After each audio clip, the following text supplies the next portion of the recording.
साल 1945 दूसरा विश्व युद्ध खत्म हो चुका था। हिटलर हार चुका था, लेकिन दुनिया के लिए शांति अभी कोसों दूर थी।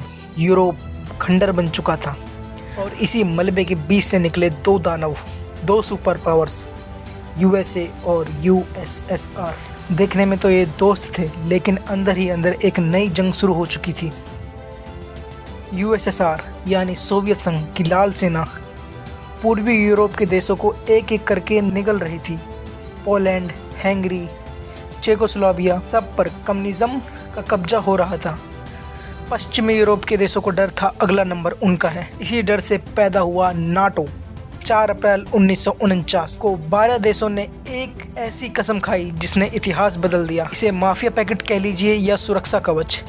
इन्होंने साइन किया आर्टिकल 5।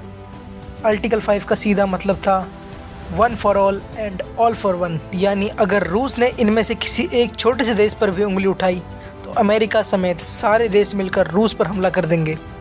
यही दुनिया का सबसे ताकतवर सुरक्षा घेरा था। लेकिन क्या ये सुरक्षा के लिए था या फिर अमेरिका का अपना साम्राज्य बढ़ रहा था? जैसे जैसे साल बीते, नाटो रूस की सीमाओं के और करीब पहुंचता गया और आज 2026 में ये जंग ग्रीनलैंड तक पहुंच चुकी है। अब बात करते हैं उस ताकत की जिसके दम पर नाटो पूरी दुनिया को अपनी उंगलियों पर नचाता है। साल 2024 में नाटो का कुल डिफेंस बजट 1.47 ट्रिलियन डॉलर के पार निकल गया। यह इतना पैसा है कि इससे दुनिया के कई छोटे देशों की इकोनॉमी खरीदी जा सकती है। सिर्फ पैसा ही नहीं, नाटो की ज़मीनी हकीकत और भी खौफनाक है। 3.5 मिलियन यानी 35 लाख से ज़्यादा एक्टिव सैनिक जो किसी भी वक्त युद्ध के लिए तैयार रहते हैं। दुनिया के सबसे advance fighter jets F-35, F-22 जो किसी भी देश के रडार को अंधा कर सकता है। समंदर में नाटो का राज। इनके पास दर्जनों एयरक्राफ्ट कैरियर्स हैं जो अकेले किसी भी महाद्वीप को तबाह करने की ताकत रखते हैं। नेटो ने अपनी इस पावर का पहली बार प्रयोग 1995 से 1999 के बीच यूगोस्लाविया पर करा। यह नेटो के इतिहास का सबसे बड़ा मोड़ था। पहली बार नेटो अपनी सीमाओं से बाहर निकलकर लड़ा। नेटो ने गृह युद्ध और नरसंहार को रोकने के नाम पर 78 दिनों तक बमबारी की, जिससे यूगोस्लाविया के टुकड़े हो गए और 2001 से 2021 तक अफगानिस्तान पर आर्टिकल 5 को लागू किया गया। यह नेटो के इतिहास में पहली बार था जब आर्टिकल 5 को लागू किया गया था। 9/11 के बदले के लिए इस आर्टिकल को लागू किया गया था, अल-कायदा और ओसामा बिन लादेन को खत्म करने के लिए। यहाँ नाटो की सेना 20 साल तक रही,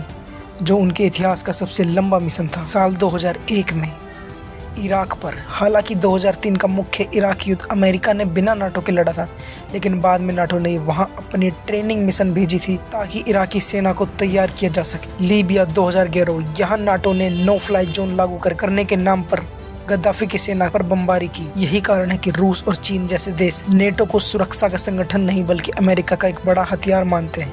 नेटो का बढ़ना सुरक्षा नहीं बल्कि खतरे की घंटी है। नेटो की इसी बेहिसाब ताकत को देखकर ही रूस ने वो सिस्टम बनाया जिसे दुनिया का सबसे खतरनाक हथियार माना जाता है, ऑपरेशन डेड हैंड। अंत में सवाल सिर्फ ये नहीं कि नाटो कितना ताकतवर है, सवाल ये है कि क्या यह ताकत दुनिया में शांति लाएगी या विनाश।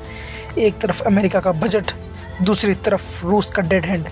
ये पूरी कहानी तब तक अधूरी है जब तक आप महाशक्ति के बारे में न जान ले जिसने नाटो को जन्म दिया, यानी यूएसएसआर। अगली वीडियो में हम देखेंगे सोवियत संघ के उस साम्राज्य की दास्तां जो एक रात में इतिहास बन गया। सब्सक्राइब करना ना भूलें। मिलते हैं बहुत जल्द। जय हिंद।